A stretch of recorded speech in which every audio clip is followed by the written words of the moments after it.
వాటిని అలాగే వదిలేయాలి. మీ కారణాలు మీకుంటాయి, నేను కాదనట్లేదు. కానీ నేను సొంత నిర్ణయాలు తీసుకోలేనండి.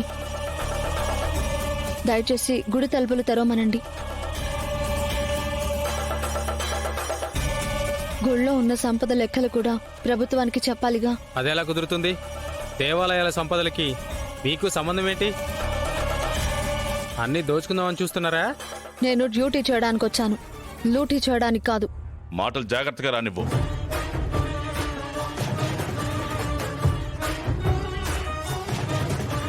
ఈ దేవాలయాలన్నీ ఇప్పుడు దేవాదాయ శాఖ కిందకే వస్తాయి. వీటన్నింటి డెవలప్మెంట్ రెస్పాన్సిబిలిటీ గవర్నమెంట్ తీసుకుంది. ఈ గుడిలోని సంపద మొత్తాన్ని ఆడిట్ చేసి గవర్నమెంట్కి రిపోర్ట్ సబ్మిట్ చేయాలి. అందుకే చెప్తున్నాను, ఖచ్చితంగా గుడి తలుపులు తెరవాల్సిందే. అది కుదరదమ్మా, మేము ఒప్పుకోము.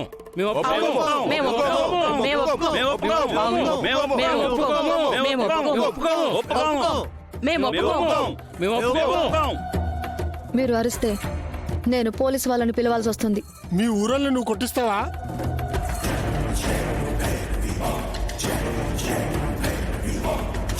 డ్యూటీలో ఉన్నప్పుడు ఈ ఊరు నాదా కాదా అని ఆలోచించనండి. నా డ్యూటీ నేను సక్రమంగా చేస్తున్నానా లేదా అన్నదే నాకు ముఖ్యం. ఏం మాట్లాడుతున్నారండి? గుడి తలుపులు ఎలా తెరుస్తారు? అది ఈ ఊరికి నష్టం కలుగజేస్తుందంటే నీకు అర్థం కాదా? రేపు జరగరాంది జరిగి మేమంతా పోతే మీ గవర్నమెంట్ పోయిన మా ప్రాణాలని తిరిగి తీసుకొస్తుందా? గుడి తెరవడానికి వీల్లేదు. రఘురామ్ గారు చెప్పండి. ఇంతకు ముందు కూడా ఇలాగే చాలా మంది ఆఫీసర్లు వచ్చి అడిగారు, కానీ మేము తెరవలేదమ్మా. మా మాట వినకుండా కొంతమంది మూర్ఖంగా తలుపులు తెరిచారు. వాళ్ళు ప్రాణాలతో తిరిగి రాలేదు. ఎందుకు చెప్తున్నామో అర్థం చేసుకోండి. అర్థం చేసుకోవడానికి ఏం లేదు. నా డ్యూటీ నేను చేస్తున్నానండి.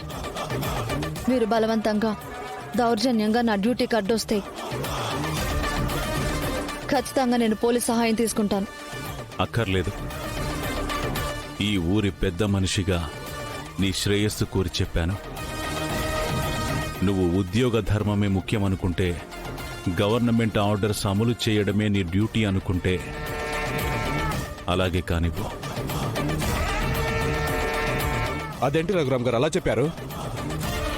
తర్వాత ఏమైనా జరిగితే ఎవరు బాధ్యత తీసుకుంటారు? కూతురు కదా, ఎదురు చెప్పలేకపోతున్నట్టున్నారు.